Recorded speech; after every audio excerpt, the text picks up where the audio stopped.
Hello and welcome to Game 4 of the season. We are still at the top of the table as Chicago Fire take on Montreal. And I'm actually pretty proud to say we won the Manager of the Month award. I know, I am as shocked as you are, but apparently you don't need any experience in management. As you can see, we're top of the table. We're the only team who won all three of our opening games. I am seriously considering bringing the skill level down, but I'm having too much fun riding this high. So today we are going to talk about why music isn't as good as it used to be. Just kidding. We're going to be talking about why people who say that kind of stuff bug me so much. Because a lot of times you'll hear people say they just don't write songs like they used to, or, man, music was better when musicians played it instead of computers. Or, don't you just appreciate music better when it had a saxophone solo, or there was a guitar solo in every song, or when there were no musical instruments in church, and instead of having a fancy, synthesizer or whatever, and fake instruments, it was all a bunch of Gregorian monks chanting in a cathedral for hours. Not unlike the Montreal fans are, apparently. That's weird. I started talking about monks chanting, and then all the crowd just decided to start singing in something that kind of sounded like monks chanting. And they must be listening to me. Yeah, I think all of that is complete and utter nonsense. And my reason for that is actually pretty simple. This is internet adage. I don't know where the origin is, but like most things on the internet, they just get repeated from person to person, and I've heard it enough times that I think it's true, which is Sturgeon's Law, which says that 90% of everything is crap. So when people say that 90% of music is crap these days, they're right. But also 90% of 80s music was crap, and 90% of 70s music was crap. And I think we all know that probably more than 90% of 60s music was crap. Again, personal opinion. But yeah, I think it's totally fair to say that they don't write music the way that they used to. Because if... I'll finish my thought later, but what an incredible goal. I mean, Edwards is just making a name for himself. He is unstoppable. Actually, that might have been an own goal. It looks like it came off the Montreal player's head, but Edwards just forced him. Yeah, it was an own goal. That's incredible. I'm trying to give the credit to Edwards, but no, it was just an own goal. Regular old own goal. We all know Edwards made that goal. Anyways, what was I saying? Something about, oh yeah, they don't write music the way they used to. And that's incredible, because if they did, music would still sound like it did however far back you want to go. I am so glad that the pop music of today isn't the same thing as what the pop music was in the 18th century. I've studied enough of it that I know I don't want to listen to any of it ever again. That may be an exaggeration. I actually love Baroque music. But if I got the date wrong, Dr. Dean would be so mad at me. But my point is, yeah, we don't write songs the way we used to, and that's good, because that's what makes music march forward. And sure, maybe if you're older now, you think that music today isn't as good as it was when you were a kid, and that's okay, because the music isn't written for you. It's written for kids. And maybe you just, without that nostalgia factor, there's nothing in it for adults. And that's okay. Apparently we were offside there, but I choose to believe we were not offside in my heart. So I think it is important to realize, especially when it comes to music, that if you don't like a particular style of music, or a particular artist, or a particular song, that is okay. I'm not going to sit here and try to tell you, even though I am saying music isn't worse than it used to be, I'm not going to tell you that you should like pop music. And I'm not going to tell you that, oh boy, we almost gave up a goal. I'm not going to tell you that you should like metal, or you should like rap, or that you should like the things that I like. A lot of... Oh... It's okay. It's okay. We're fine. A lot of music people like to use music theory to explain why the music that they like is better than all the other music, and that's okay, except for the part where you say it's better than people's judgment, because I may be someone who knows a lot about music theory. That is true. I am a music nerd. I can tell you all about how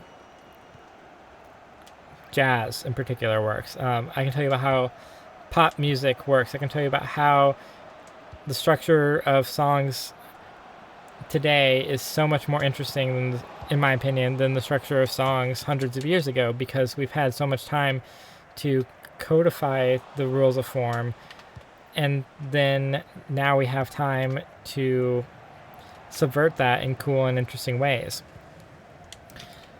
But at the end of the day, I don't think you should be using music theory to try to tell people that your opinions are better than theirs. What was that? I'm glad we kept possession there, because that looked so bad. I don't think that you're going to make any friends or make any progress by telling people that you, as an expert in music, have better opinions than them as an expert in listening to music. Because everyone really is an expert in listening to music. We all do it constantly. And everyone is correct about what it is that they like. They may not be correct about why they like what they like or don't like what they don't like, but everyone is correct in the fact that they like certain types of music or not. And maybe one good topic for a future video would be talking about guilty pleasures, because I think guilty pleasures is just such a wrong idea. Like, if you like it, you shouldn't be ashamed of liking it. And if you are ashamed of liking it, maybe it's because it's not good and you shouldn't like it. But if you genuinely like something, it doesn't matter if other people think it's good or bad, as long as you think it's good.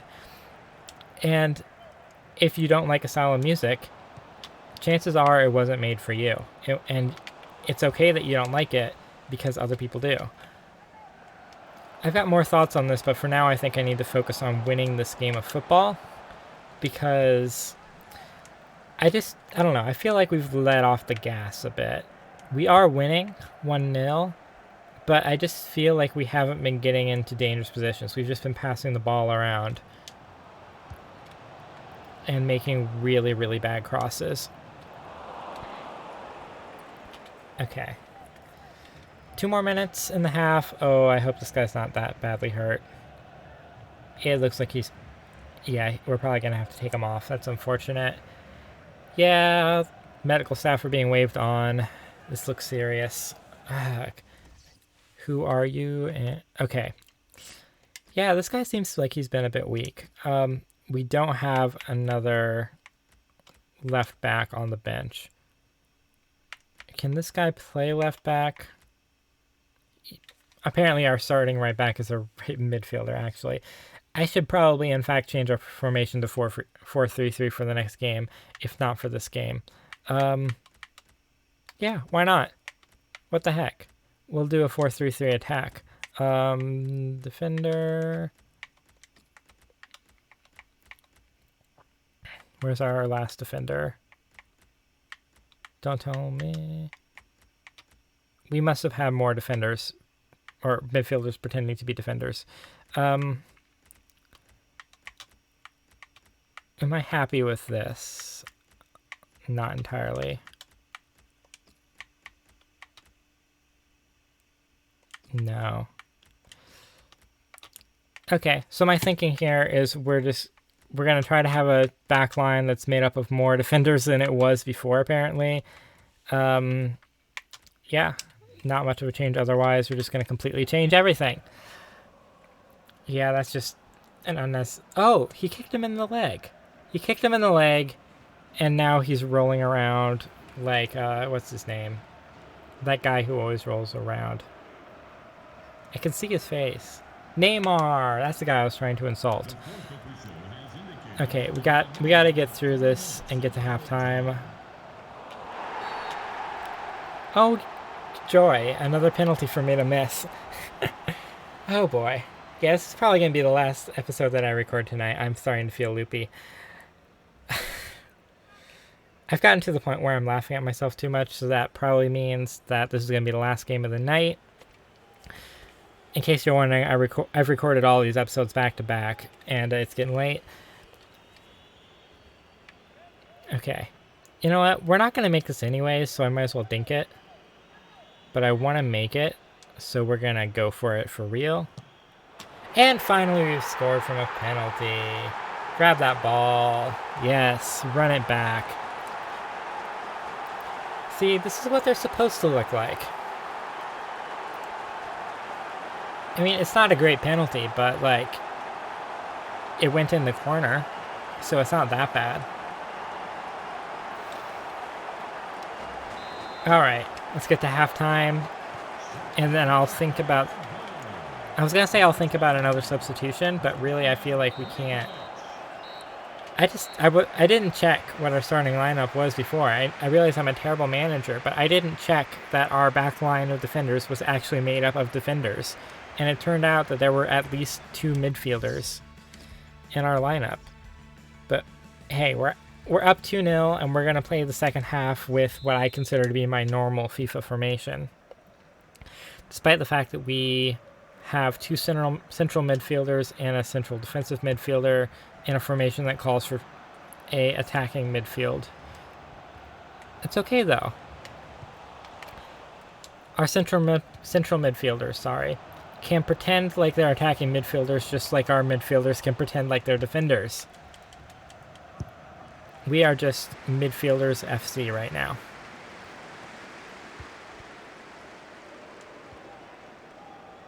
Pass the ball around and give it away unnecessarily. Great. Good block. If we could just pick that up, chase it down.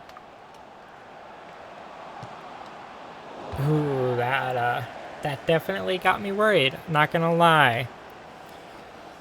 Yeah, we've definitely taken our foot off the gas. Excuse me, I'm gonna take a drink of water if that sounds terrible.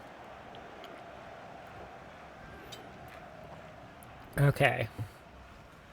I'm not going to say we need to score another goal because I don't think we need to. I just kind of want to. Especially with a more attacking formation. Yeah, we need to win this game. We need to... Good hustle, good hustle.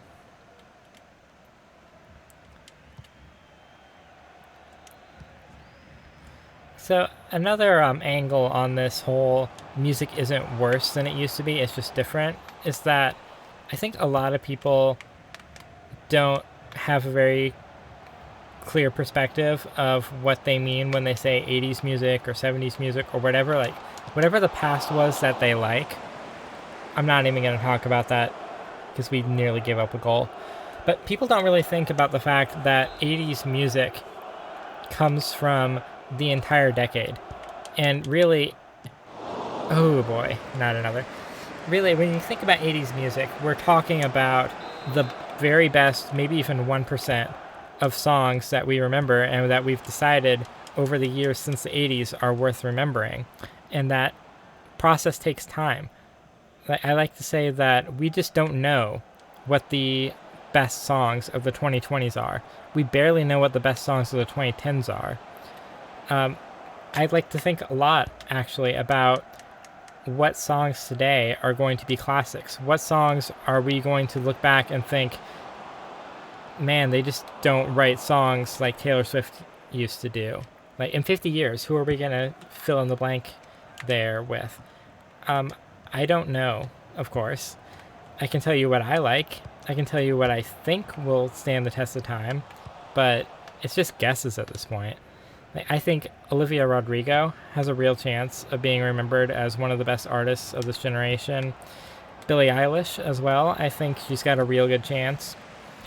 I think Justin Bieber is probably not going to be remembered that fondly. At least I don't think so, but I think he will be remembered. I think Taylor Swift is definitely probably. You can see how confident I am.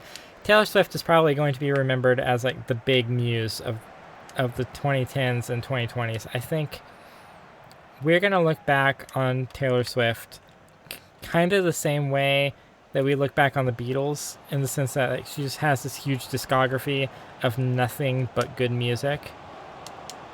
Like, I'm not convinced that a bad Taylor Swift song exists, except for the entire Reputation album, but that's a story for another day. I don't know. I just find it interesting to think about.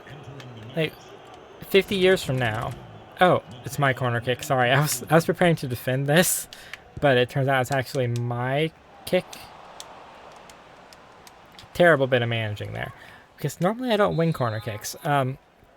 This is my patented not quite a short corner. Sometimes it works. This time it didn't really work. What I'm looking for is I'm looking for it to open up a lane to shoot through. And that didn't go great, but at least we had the ball in their half for a bit, and now we have a potential counterattack that's looking very dangerous, and we are not handling this very well. I would like to add, hey guys, have you tried defending? Okay, there we go. There we go. Yeah, I like to think, like, 50 years from now, if you turn on a 20s radio station, what songs are going to pop up from today? What songs that we don't think are anything special are going to turn out to be massive hits? What songs that we think are amazing now aren't going to last? Because if you look at an 80s station, I keep using 80s as an example because I think it's so good for this. Back in the actual 80s, there was so much music, and almost none of it survives in living memory today. Almost every song... Oh, now they're injured. Cool. Almost every song from the 80s was forgotten. And almost every song from even, like, 10 years ago was forgotten. It's only a small subsection of popular music that has any lasting power, or staying power is what I'm trying to say. So I think you need to consider that when saying that we don't write songs like we used to, because you're comparing the best 1%, if that, of music from the past 30 to 40 years or more with the music that's available today. And yeah, most of it can't stand up to that, because pop music is only around for like a few months before it's forgotten. Maybe a little bit longer if you really like the song and it makes its way into your favorites playlist. But for real, like, most of the songs on pop radio stations don't last very long at all. They might get a few plays and then they're gone forever. And it's only a very small handful of songs. And if you take that very small handful of songs that are the best of the best, and then take the best of that group over a period of 10 years, you're going to be left with only really amazing songs. And this process has happened for every decade, except for like the most recent ones, like the 2010s and the 2000s and the 2020s, of course, and to some extent the 90s. But this process only happens after we've had some time to figure out what were the best songs of the decade.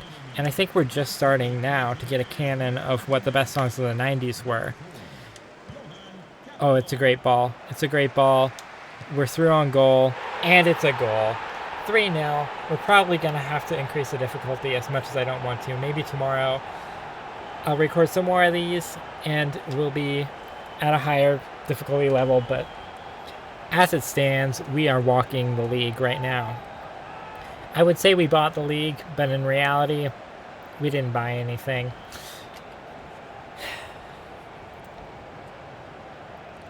What a pass. What a goal. And I hope that this discussion makes you think about pop music differently, and hopefully have a little bit more... I'm not sure what word I want to use, like a little bit more understanding for songs that you don't like, because in all honesty, they're probably not going to last very long. If there's a pop song that annoys you, it's probably going to be out of the public consciousness really quickly. And if it's not, then hopefully in that time you'll have had time to realize what makes it so good. Because I also don't believe that anything that's really popular has no redeeming value. If something's popular, it's only popular because a lot of people agree that it's good. Now, whether you agree with those people or not is a different thing, and there are lots of popular things that are terrible. I'm just going to throw out that disclaimer. Not everyone who wins elections is good. Not every pop song is good. But it doesn't matter, because we won the game. We beat Montreal. This was back when they were still using their good logo. They've had a terrible rebrand. Chicago have had a terrible rebrand. We're just living in a fantasy land here where bad rebrands don't happen. Chicago win every game, and all music is good music. Take care. Have a great day, and I'll catch you on the next video.